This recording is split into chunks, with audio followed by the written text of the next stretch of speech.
नमस्कार, स्वागत है आपका। बिहार नाव में आपका स्वागत है।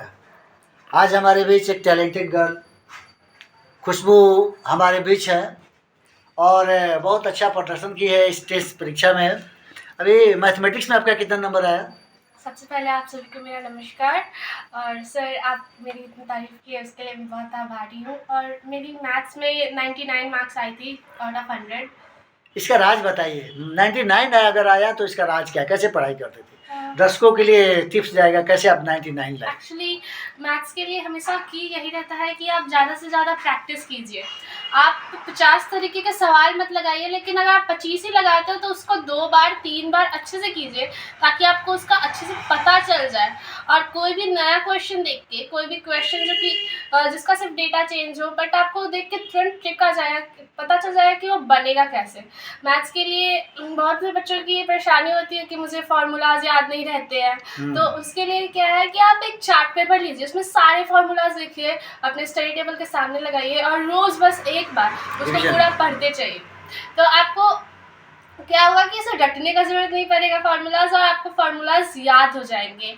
और बस यही कि आप प्रैक्टिस ज़्यादा से ज़्यादा कीजिए और अपनी गलतियाँ कभी भी दोबारा दोहराइए नहीं। हमेशा हर टेस्ट को एनालाइज कीजिए कि उसमें आपने क्या गलती की थी, और फिर उसी को अगले टेस्ट में रिड्यूस कीजिए। और ऐसे ही ज़्यादा से ज़्यादा प्रैक्टिस करके अपनी गलतियों को कम कीजिए और अपने आंसर को और एक्यूरेट बनाइए। बहुत अच्छा। जब एग्जामिनेशन हम एग्जामिनेशन ऐसे तो था कि मैंने सब कुछ लिख लिया था, लेकिन उस दिन पेपर थोड़ा लेजी था तो दोबारा रिवाइज करने का टाइम नहीं मिला था।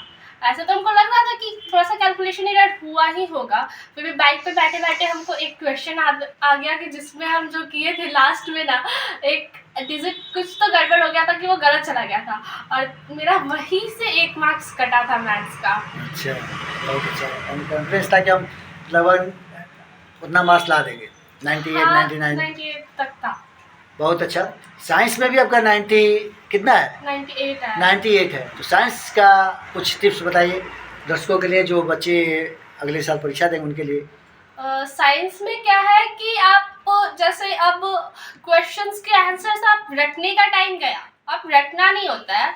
आप लोग अब बड़े हो गए हो तो क्वेश्चंस को आप बस समझिए कि क्वेश्चन क्या कह रहा है। आपकी इंग्लिश उतनी स्ट्रांग होनी चाहिए कि आप आंसर्स फ्रेम कर सको। और सबसे मेन बात कि आप अपने जो कीवर्ड्स हैं ना उनको अंडरलाइन किया कीजिए।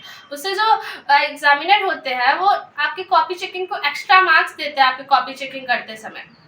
और कोई भी आंसर आपको ना आए तो आप प्लीज़ उनको छोड़िए नहीं, उसके आसपास का कुछ भी टॉपिक याद आ रहा है तो थोड़ा बहुत लिख दीजिए, तो जहाँ आपके पूरे मार्क्स कटने की जगह सिर्फ आधे मार्क्स ही कटेंगे।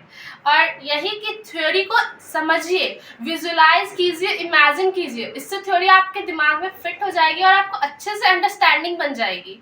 इससे आप रटना नहीं है, बस विजुलाइज करके समझना है, क्योंकि साइंस हमारे आसपास चल रहा है। तो बस साइंस को विजुलाइज करना है, समझना है, प्रैक्टिकल लाइफ में उसको रिलेवेंट करके सोचना है, कनेक्ट करके, तो आपको ज़्यादा अच्छे से याद रहेगा। Thank you. अभी आपका प्लानिंग क्या चल रहा है? मैथ साइंस तो मेन विषय है, और करना क्या चाहती हैं? सर एक्चुअली अभी हम 11th में साइंस स्ट्रीम लिए हैं, और अभी हम कहाँ से तैयारी कर रहे हैं? सर बिहार गवर्नमेंट बीएससीबी का एक एंट्रेंस एग्ज़ाम था सुपर 50 का, तो उसी पे मैंने एंट्रेंस क्लियर किया और अभी उसी का ट्यूशन है। लगभग 6 घंटे का करीब ट्यूशन होता है, रोज़ 3 सब्जेक्ट्स, तो उसी से मैं पढ़ रही हूँ अभी। कैसा पढ़ाई हो रहा है? सर बहुत अच्छा पढ़ाई हो रहा है। वहाँ हमारे टीचर्स जो है वो हर एक छोटे से छोटे डाउट को भी अच्छे से बताते हैं। अगर क्लास में ना समझ में आए तो क्लास के बाहर भी हम लोग उनसे पूछते हैं तो बहुत अच्छे से बताते हैं। और बस हम लोग को यही कहा जाता है कि आप लोग प्रैक्टिस कीजिए, क्योंकि एग्ज़ाम इतना ईजी नहीं है, कंपटीशन बहुत हार्ड है। और हम लोग को वहाँ पे हर 21 डेज़ पे मेंस की पैटर्न पर और हर 2 टेस्ट के बाद तीसरा टेस्ट मेंस और एडवांस के पैटर्न पे होता है, ताकि हम लोग एग्ज़ाम के फील को समझ सकें और नर्वसनेस ना हो हम लोगों के अंदर। और हमारे ऐसे नॉर्मली अदर कोचिंग में जैसे एलन ये सब हो गया, वहाँ पे इतनी सारी फीस लेके भी मैंने देखा है कि वहाँ अल्टरनेट क्लासेस होती है, लेकिन हमारे कोचिंग में रेगुलर क्लासेस होती है, और भी रोज़ 3 सब्जेक्ट, मतलब सिलेबस को ज़्यादा टाइम दिया जाता है ताकि बच्चों की अंडरस्टैंडिंग बने। और सर बहुत अच्छी पढ़ाई होती है, बहुत अच्छी टीचर्स हैं। चलिए, आपने आईआईटी को ही क्यों चुना? आईआईटी करना चाहती हैं क्यों? एक्चुअली ना कि मैं अपने पेरेंट्स को एक बहुत ही अच्छे लाइफ देना चाहती हूँ। उन्होंने मेरे लिए इतना सेक्रीफाइस किया, तो उनके लिए मैं एक बहुत ही फ्यूचर उनका सिक्योर करना चाहती हूँ कि वो अपने ओल्ड एज में अच्छे से रह सके। तो मुझे फ़िज़िक्स में, मैथ्स में, साइंस में इंटरेस्ट है, तो मैंने साइंस स्ट्रीम लिया। और मैंने मतलब हमेशा से ही आपसे ही ये बात सीखी है कि ड्रीम को हमेशा बहुत ही बड़ा रखो ताकि आप उस तक पहुंच सको। तो साइंस स्ट्रीम में मुझे सबसे ज़्यादा बड़ा स्कोप यही लगा, तो इसलिए। आप साइंस सेंटर में भी जाती थी, बहुत सारे नाम जीतती थी। ये बताइए कि वहाँ आपको लगन कैसा रहता था आपका? सोचती थी कि हम टॉप कर जाएँ, जीत जाएँ? हाँ सर, एक्चुअली साइंस क्विज़ेस जब भी होते थे तो मैं मतलब उसके लिए बेसिक से सब कुछ पढ़ती थी। कोशिश हमेशा ये करती थी कि मतलब अपना बेस्ट दूँ और अच्छे से सारा क्वालिफ़ाई कर सकूँ। और जब दूसरे स्कूल्स को हरा के आती थी तो ऐसा फ़ील होता था कि हाँ, ऐसा नहीं है कि सिर्फ़ बड़े स्कूल में मतलब मेहनत करने वालों बच्चों की जो पहचान है, बस मेहनत से ही सब कुछ हो सकता है और किसी चीज़ से नहीं। बहुत अच्छा, आपने अपना बहुमूल्य समय दिया और आपका एक-एक मिनट बहुत वैल्यूएबल है। और आपके आने वाली ज़िंदगी के लिए मैं चाहता हूँ कि आप बहुत ऊँचाई पे जाएँ और आईआईटी में टॉपर बने।